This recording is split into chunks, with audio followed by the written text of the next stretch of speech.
So I've got my Octopus in the mail, and it comes in pieces, but you have this handy dandy manual that comes with it showing you how to put it together.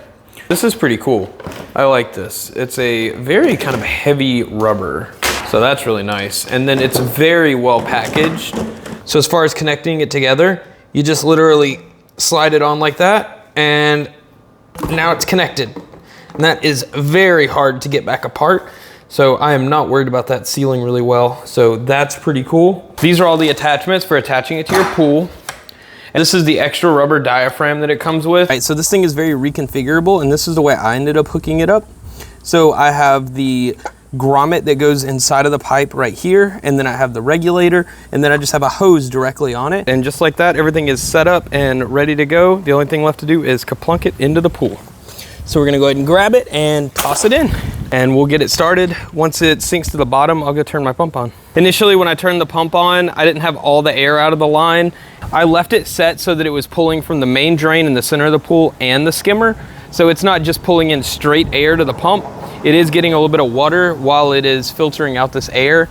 You don't want to just lock your pump up by having it pull in straight air. Most of the videos say just to get all the air out of the hose, but I don't think that's very realistic, so I just went with this half and half approach. So we've got it running in the pool now, and I gotta say, I think it's very interesting. If you just hook this thing up to your pump and let your pump run the whole day, then it'll definitely get the job done.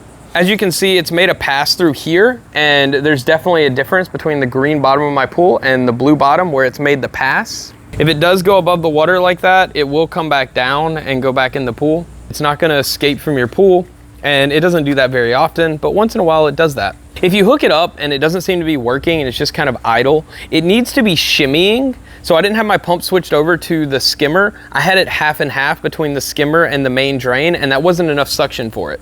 But as soon as I switched it over to only the skimmer, we got enough suction and it started doing that diaphragm motion. So what it's actually doing is it's just squeezing on this diaphragm over and over again, which is causing it to shimmy around the pool.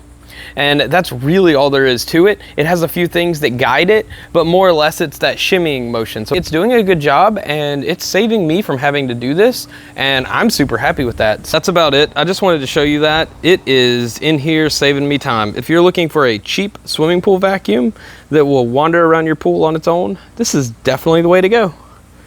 Thanks for watching, and I'll see you in the next one.